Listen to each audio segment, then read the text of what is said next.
जो सरकार ने लिख करके दे दिया, सरकार का ये डॉक्यूमेंट है और डॉक्यूमेंट में सच्चाई नहीं है। जिस डॉक्यूमेंट में सच्चाई ना हो उसका विरोध करना जरूरी है।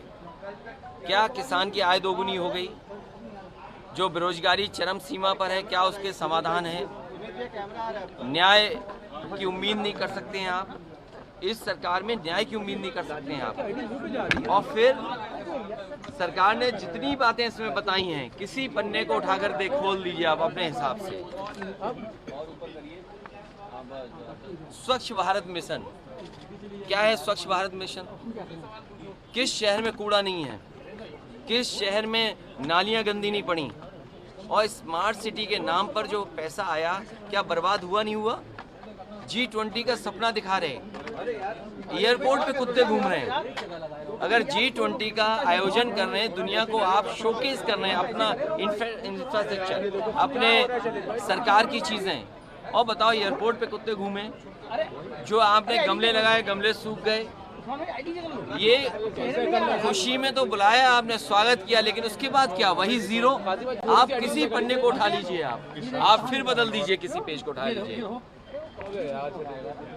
अब लीजिए, अब आइए वित्तीय वर्ष 22-23 में इतना किसानों को सुविधा दे दी। अगर सुविधाएं दी होती तो आज किसानों की आय दोगुनी होती। और मैं तो पत्रकार साथी से कहूंगा, अपने आप पन्ना खोल के बता दो, आप उसी पन्ने पे मैं बहस करने के लिए तैयार हूँ। आप खोलिए, एक मिनट, आप खोल दो, जो पन्ना खोलना चाहो खोल दो, खोल के दे दो मुझे। सरकार दावा करती है कि कानून व्यवस्था की स्थिति बेहतर हुई है। कानून व्यवस्था बुलडोजर से ठीक होगा? एक माँ और बेटी की जान चली जाए, जल करके मर जाए, इससे ज्यादा शर्मनाक, इससे ज्यादा निंदनीय क्या बात हो सकती है?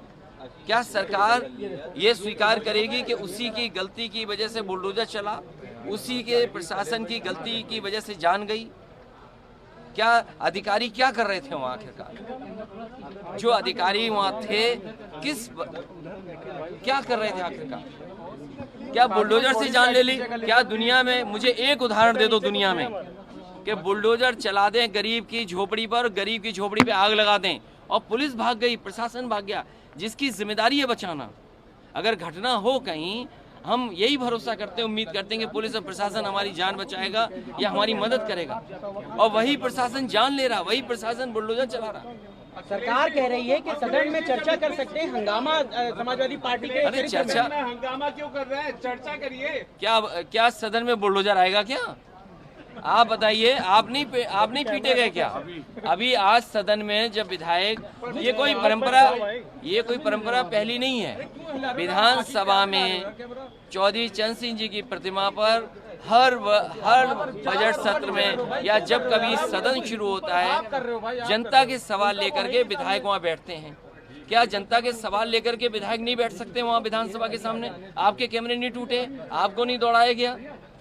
तो जो सरकार पत्रकार साथियों पे भी लाठी चला दे, जो सरकार प्रशासन से गरीब की झोपड़ी में आग लगा के माँ बेटी की जान ले ले, क्या उम्मीद करोगे उससे? ये एक दो घटनाएं नहीं है। आप भी एक पन्ना खोल दो, लीजिए, देखें सरकार का, खोलिए जो पत्रकार।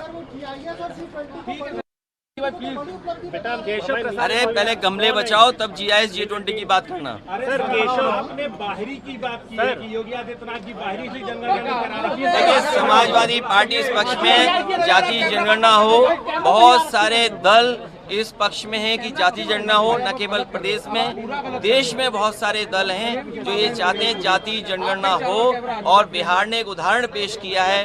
हालांकि समाजवादियों की सरकार बनी होती तो उत्तर प्रदेश में अभी तक जाति जनगणना हो गई होती। सर, केशव प्रसाद, बीजेपी ने कहा है कि आगे की सरकार पहले थी और केंद्र में आपके सपोर्ट से सरकार बनी थी, उस वक्त आप लोग ये बीजेपी वाले अंधे हैं क्या या बहरे हैं?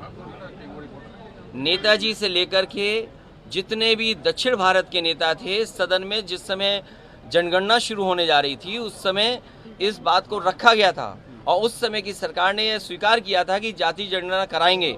जाति जनगणना हुई, लेकिन उसके आंकड़े आज तक जनता के सामने या किसी के सामने नहीं आए। फिर एक बार जनगणना शुरू होने जा रही है, हमारी मांग है, और अगर दिल्ली सरकार नहीं करती है तो प्रदेश स्तर पर इसकी जनगणना होनी चाहिए।